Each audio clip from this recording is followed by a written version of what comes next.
That's Hillary Clinton's top rival, Bernie Sanders, there working the crowds this week on New Year's Eve. In just a moment, Bernie Sanders will join me. But first, we go inside the growing feud between Donald Trump and Bill Clinton, who's about to hit the campaign trail for his wife, Hillary.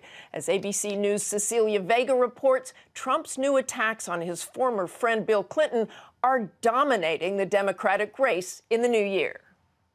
A year ago, it seemed the presidency might be Hillary Clinton's race to lose. Who would have thought 12 months later, a Democratic socialist from Vermont and a billionaire reality TV star would pose the biggest threat to her dream? Are you ready for a radical idea? Her main challenger, Senator Bernie Sanders, continues to draw large and enthusiastic crowds. We have received 2.5 million individual contributions, more than any campaign in the history of the United States of America. And this week, a twist. Ugly attacks from a former friend. Just a few years ago, Trump had nothing but praise for the Clintons. Hillary's a great friend of mine.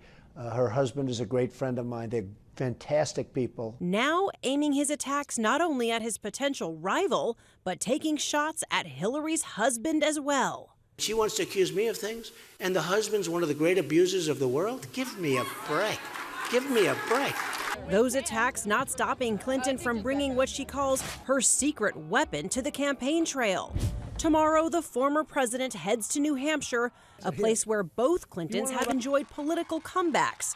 But this time, this is Sanders' backyard, where he's been leading in the polls since August. Let's make this happen. I need your help.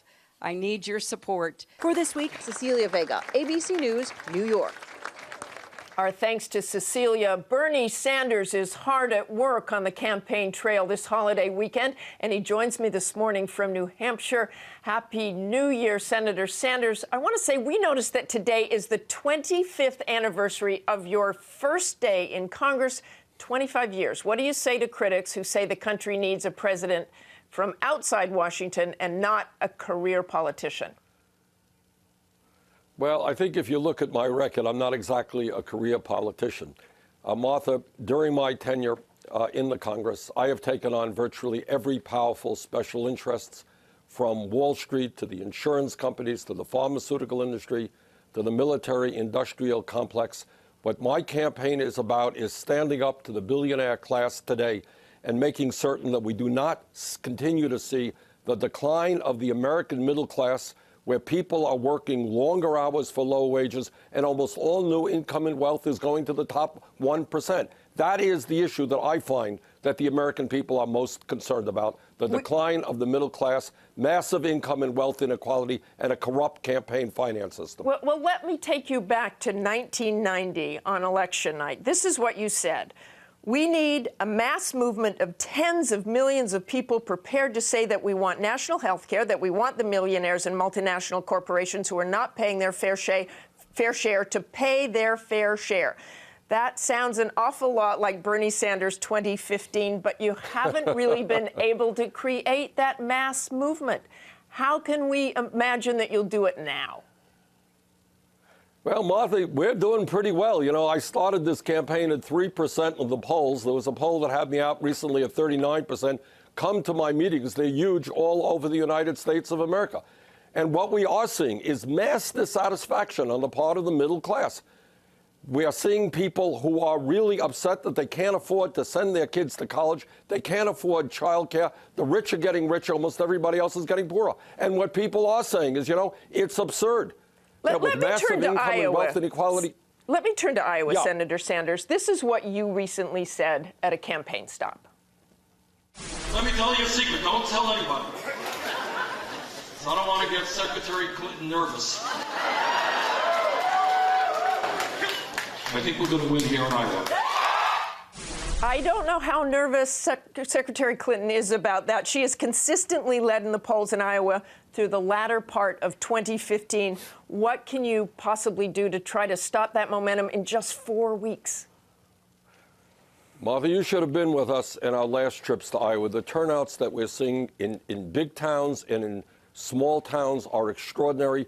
The enthusiasm is very, very strong. I think that people are tired of establishment politics and establishment economics. And they are also tired of a corrupt campaign finance system and super PACs that allows billionaires to purchase elections. That's not what the American people want.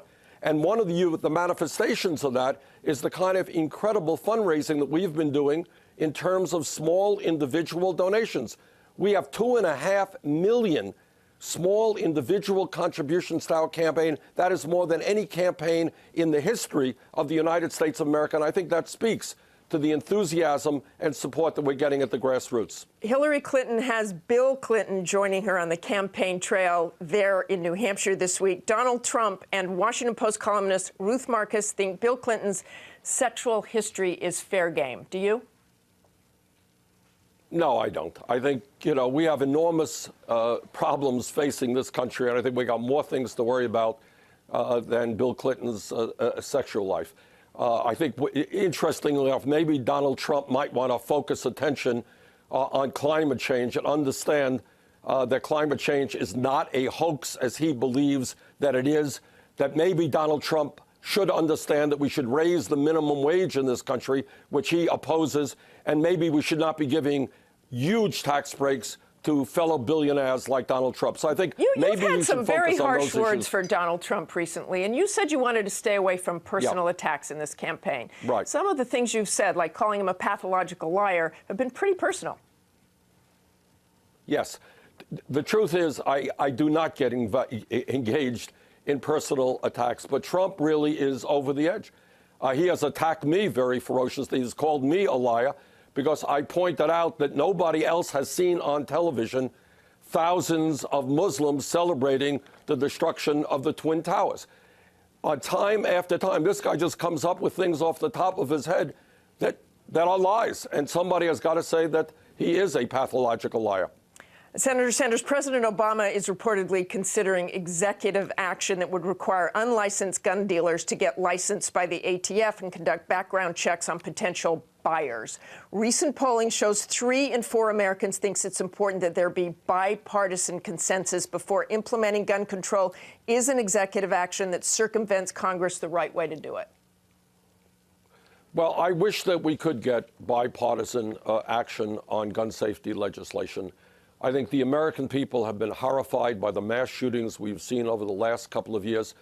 What I think we need to do, among many other things, is do away with the so-called gun show loophole where people do not have to go through the instant background check. Martha, there is a wide consensus, overwhelming majority of the American people believe we should expand and strengthen the instant background check so that people who should not have guns, i.e. criminals or people with mental issues, mental health issues, should not own guns. I think that's what the president is trying to do, and I think that will be the right thing to do. And very quickly, Senator Sanders, on the campaign trail last week, you said that the retaking of Ramadi in Iraq is a model for destroying ISIS and that training of Iraqi troops may have turned things around. 80% of the reason Ramadi is falling is because of coalition airstrikes. So that's what you think should continue? Right. I think it has to be Muslim troops on the ground who are fighting for the soul of Islam, supported by U.S., French, U.K., German, other major powers, and using our air superiority. Might be very difficult to get those ground troops, but thank you very much, Senator Sanders.